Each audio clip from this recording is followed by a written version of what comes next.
व्याकरण वह नियमों का समूह है जिससे हम शुद्ध बोलना, शुद्ध लिखना और शुद्ध पढ़ना सीखते हैं।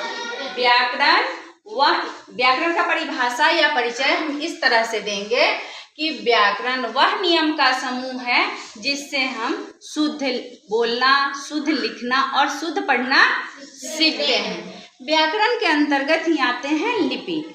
लिपि जो हमारे मुख से जो ध्वनि निकलते हैं उसको जो चित्र और चिन्ह में हम लोग लिखते हैं, जो चित्र और चिन्हों को ही हम लोग लिपि कहते हैं।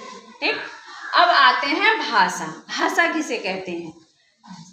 भाषा वह माध्यम है, जैसे तुम बोल रहे हो अपनी मन की बातें, जैसे मुझे बुक दे दो, मुझे किताब दे दो, ये तुम किताब हमसे मांगने के लिए जो शब्दों का प्रयोग किए हो, जिस भाव को प्रकट किए हो, वो उसे ही हम लोग भाषा कहते हैं। यानी जिस माध्यम से हम अपने मन की बात दूसरे तक पहुंचाते हैं और दूसरे की मन की बात जानते हैं, उसे हम लोग क्या कहते हैं?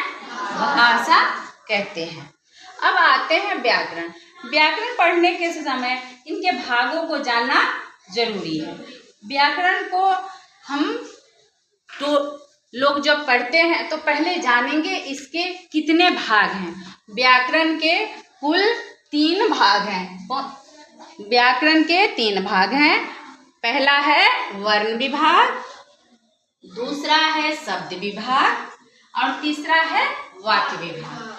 वर्ण विभाग, शब्द विभाग और वाक्य विभाग को समझने से पहले हम लोग सबसे पहले वर्ण विभाग के बारे में जानेंगे कि वर्ण विभाग में वर्ण किसे कहते हैं। वर्ण किसे कहते हैं? वर्ण वह छोटी से छोटी ध्वनि जिसके टुकड़े नहीं किए जा सकते उसे हम वर्ण कहते हैं। अब टुकड़े कैसे नहीं किए जा सकते? जैसे हमने लिखा है अ, इसको हम लोग तोड़ नहीं सकते, इसको और भागों में विभाजित नहीं कर सकते। ठीक है, इसलिए इसको कहा गया है कि टुकड़े नहीं करें। टुकड़े का मतलब कि तोड़ना, अक्षरों को तोड़ने को ही कहा गया है कि टुकड़े नहीं किए जा सकते। वह ध्वनि जिसके टुकड़े नहीं हो सकते उसे हम वर्ण कहते हैं। वर्ण कुल 44 हैं। कितने हैं? 44। वर्ण विभाग में वर्ण 44 है। वर्ण के भी 2 प्रकार हैं, एक है स्वर वर्ण और दूसरा है व्यंजन वर्ण।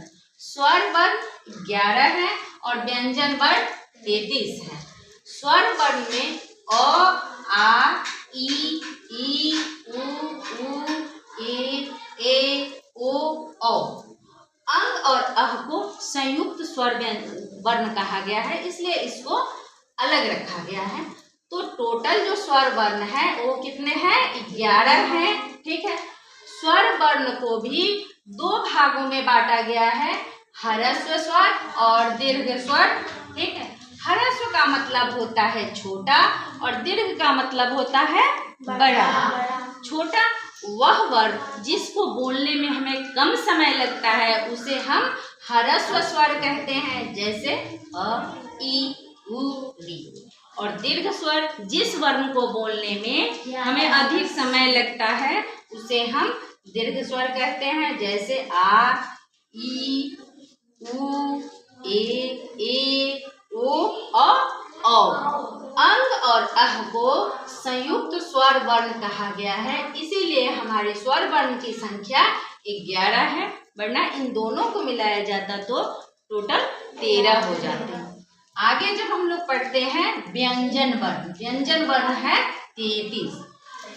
स्वर की सहायता से यह बोली जाने वाले वर्ण हैं। स्वर के सहायता से बोले जाने वाले वर्णों को हम व्यंजन वर्ण कहते हैं, जैसे सामान्यतः क से लेके ज्ञ तक। लेकिन इसमें भी अक्ष, त्र,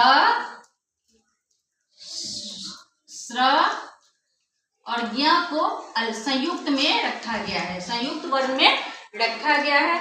इसलिए व्यंजन टोटल कितने हैं? 33 व्यंजन माने गए हैं। वरना इजली तुम लोग से कहा जाए तो व्यंजन किसे कहा गया है? तो क, ख, ग, घ, अंग, च, छ, ज, झ, ट, ठ, ड, ढ, र, त, थ, द, ध, न, प फ ब भ य, प फ ब भ म, य र ल व तलाक्ष मूर्धन्य ष दंस ह छ त्र ज्ञ। ये पूरी जितनी है क से लेके ज्ञ तक इसको व्यंजन वर्ण कहा गया है। अब हमें समझ में